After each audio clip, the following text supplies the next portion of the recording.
Շնորհակալություն։ Ես իհարկե պետքա այս ելույթի շրջանակներում անդրադառնամ երկու ելույթ ունեցողների բանդագուշակություններին, հետո իհարկե խմբակցության անունից գուցե կխոսեմ արդեն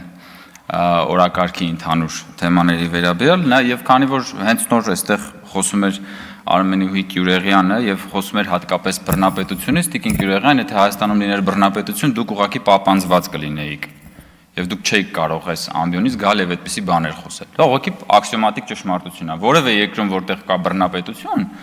որևէ մեկը չի կարող գալ եւ երկրի ղեկավարի նրա ընտանիքի անդամների մասին ճամարտակել այն ամեն ինչը, ինչ որ դուք նոր այստեղից արեցիք։ Դա մեկ։ Երկրորդը, որ բան եք անում, ծաղրում եք էլի խաչակրած արշավանք եք իրականացնում, կրթվել է նորաձև է շարժման նկատմամբ, ես ուզում եմ ասել, որ ոչ կրթվելը, ոչ նորաձևությունը ձեզ չի սպառնում, դուք հանգիստ եղեք, դուք ժիգուլի եք եւ մնալու եք ժիգուլի, ի սկզբանե կատարյալ ձեր բնորոշումը ես տվել եմ։ Ես իրեն անձնապես չեմ վիրավորում, ես ձեր մտածողությունն եմ ներկայացնում, պարոն Բա չէիք լսում պարոն Մինասյան, պարոն Մինասյան չէիք լսում Գյուրեղյանի ելույթը, չէիք լսում Գյուրեղյանի ելույթը մինչև հիմա, չէիք լսում, չէ, բա չէիք լսում, պարոն Մինասյան, Գյուրեղյանին, պահանջեիք պարոն Արշակյանից, որ Տիկին Գյուրեղյանին բան անի, ասի մի վիրավորեք, վախի չասեցիք, ոնց ասի ինչ ասեք, բա գնա լսի,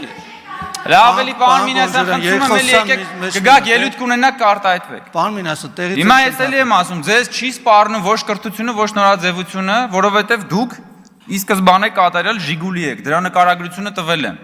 Տգիտության մասին եք խոսում, դուք տգիտության լաբորատոր նմուշ եք, տեղով։ Դանին-Կրյուգերի էֆեկտն եք, էդ էլ եմ տվել։ Դուք մարդ եք, ով որ այսօր բան Երևանի չէ, Հայաստանի համալսարաններից մեկում դասա տալիս, բայց էլի չեմ դադարի հնչեցնել, երբ որ ասում էր բանը, Բագրատը մտավ Վանաձոր, Անձրևը կտրվեց։ Դա ոնց կարելի է բնագետը, բնագիտության վերաբերյալ դասավանդող մարդը, ոնց կարա տենց բան ասի, ժողովուրդ հասկա, ցնդաբանությունը, եկել է ստե կրթությունից է խոսում մարդը։ Եկել է կրթությունից է խոսում, ինչ որ տերմիններ է բանանում, ստեղ ճամարտակում եւ այլն։ Կամ ասենք, բանը ինչքան կարելի է հատկապես ձեր խմբակցության որոշ անդամների կողմից գալ եւ այդպես թիրախավորել վարչապետի կնոջը։ Հատկապես այդքան իջնելով, այդքան էժանանալով։ Ես ուրիշ բացատրություն չեմ կարող գտնել, բացի նրանից, որ դուք ուղղակի դժբախտ մարդ եք։ Միայն դժբախտ մարդը սեփական կյանքում դժբախտ մարդը կարող է այնքան իջնել, որ գա այստեղ եւ վարչապետի տիկնոջ մասին խոսելիս այդքան իջնել։ Եկեք քաղաքական խոսք ասեք, փորձեք ձգտեք քաղաքական խոսք ասել, ձեր քաղաքական խոսքին կարելի է գալ անդրադառնալ, բայց այդ աստիճան պետք չի ընկնել։ Ասում եք իշխանությունը պահելու մոլուցքի մասին միայն կարող եք հպն մտածել։ Մենք իշխանությունը պահելու մոլուցք չենք ունեցել, դրա համար դուք այդտեղ նստած եք հիմա։ Հենց հիմա դրա նստած եք, որովհետև վարչապետը հրաժարական է տվել 2021 թվականին, Իմ քայլը խմբակցության падգամավորները վայր են դրել իրենց մանդատները, որպեսզի լինի խորհրդարանական ընտրություններ, որ դուք էլ մանդատները վերցրեք, գաք ստեղ բան անեք, հանգրվանեք այդ աթոռների վրա։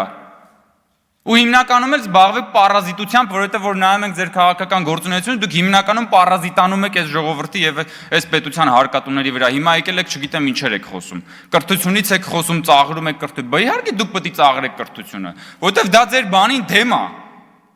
Ձեր կոդին դեմ է, ձեր ասում եք մեր քաղաքակրթական կոդը, բայց ձեր քաղաքակրթական կոդին դեմ է, ո՞նց պիտի դուք դրա մասին առանց ծաղրելու խոսեք։ Կամ այն մյուսը բանը խոսում է իմ կնոջ աշխատավարձի մասին թվերն է հրապարակում, որը իդեպ հրապարակային է, որովհետև իմ կինը հանդիսանալով պաշտոնյայի կին հայտարարատու անձ է, եւ հայտարարագրի մեջ իմ կնոջ աշխատավարձը նշված է։ Եվ հետո հայտնագործություն է անում։ Ասում է, արդյոք սրա մեջ չկա կոռուպցիոն հանցագործություն։ Ինչպիսի հայտը լեռը մուկ ծնեց։ Բա պարզը բա ձեր համար պետք է աշխատավարձ ստացող մարդը ձեր համար տարօրինակ պիտի լինի։ Բա աշխատավարձ ստանալն է ձեր համար տարօրինակ, ոչ թե հակառակը։ Բա դու գնացել նստել ես հələ շուրջ բոլորդ նայի, դու մեկը կողքի ապօրինի գույքի բռնագազման օրենքով շուրջ բոլորդ նստած մարդիկ անցնում են։ Մի կողմ նայես մեկը մանկապարտեզ է սեփականաշնորհել, այն մյուս կողմ նայես մեկը բանա հերը բանա հողերա սեփականաշնորհել մամուլում տեղ գտած բանով գերեզմանների տարածքա սեփականաշնորհել։ Այն մյուս կողմ նայես բաներ են արել, ամենա ինչ կա չկա բան են արել, մսխել են պետության, բայց բա քո համար պարզ է, բա աշխատավարձ ստացող նորմալ օրինապահ քաղաքացին պետքա պրոբլեմ լինի։ Բա ինչի մասին է խոսքը։ Եկել այստեղ բան է անում։ Տոհմիկ կաշառակերների շուրջ բանով շրջապատված մեկը եկել է խոսում է բանից, կոռուպցիոն ռիսկի մասին, մարդկանց մասին, ովքեր որ ուրեմն իրենց օրինական աշխատավարձով ապրում են։ Կամ այդ որ Թագուհի Թովմասյան մամուլում տեղ գտած հրապարակումների համաձայն դուք եւ նաեւ կարծեմ կոռուպցիայի կանխարգելման հանձնաժողովում էլ դա հրապարակված է։ 3 հատ տուն ունեք Երևանում։ Դուք որպես լրագրող ո՞նց եք Երևան քաղաքում 3 հատ տուն բանարել, ձեռք բերել։ Հա՞։ Մատ կգաք մի օր այդպես բան ունեք, ելույթ ունենաք եւ հարցեր տակ նաեւ համապատասխան կառույցների ղեկավարներին դրա մասին։ Դուք 2018 թվականից ոնց որ թե падգամավոր եք եւ չէիք հասցնի 3 հատ տուն առնել ըստ մամուլում տեղ գտած հրապարակումների։ Դուք լրագրող եք աշխատել այն ժամանակ, երբ որ լրագրության եւ քաղաքական ոլորտում հորի բարքեր էին տիրում։ Բայց այդ հորի բարքերի ժամանակ ձեր հատկապես որ լրագրողական ծառայության համար են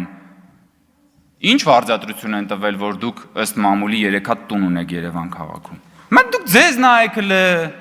ձեր ապրած կյանքը նայեք, ձեր անցած ճանապարհը։ Ես իմ գործընկերոջ հետ ազգային ժողովի սրճարանում նստած ենք, ընդմիջման ժամ էր կամ աշխատանքային օրվա ընթացքում էր մի խոսքով եւ գրել է Հայկ Կոնջորյանը թզբեհ է քաշում սրճարանում նստած, համրիչ հայերենով։ Եվ տեսեք ինչ որ բան, սկանդալային լուր է դա դարձել Հայաստանի մեդիա դաշտում։ Ինչ։ Համրիչը ինձ մեկ-մեկ օգնում է, որպեսզի ես կենտրոնանամ, հա, քաշում եմ համրիչը, որ հետո գամ եւ քաշեմ քո շեֆերի սանձերը։ Եվ անընդհատ քաշելու եմ շեֆերի սանձերը։ Ու ամեն անգամ այդ սանձերը քաշելուց հետո գալու եք եւ այդտեղ ճամարտակեք տարատեսակ բաների համար, որովհետեւ հասկանալի է, որ ձեր շեֆերը ամեն ելույթից իմ եւ իմ գործընկերների այս արվում են։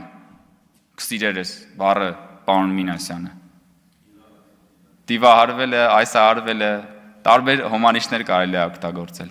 Այնպես որ Տիկին Գյուրեղանին, Տիկին Թովմասյանին եւ բոլոր նրանց, ովքեր որ գալու են այս ամբիոնից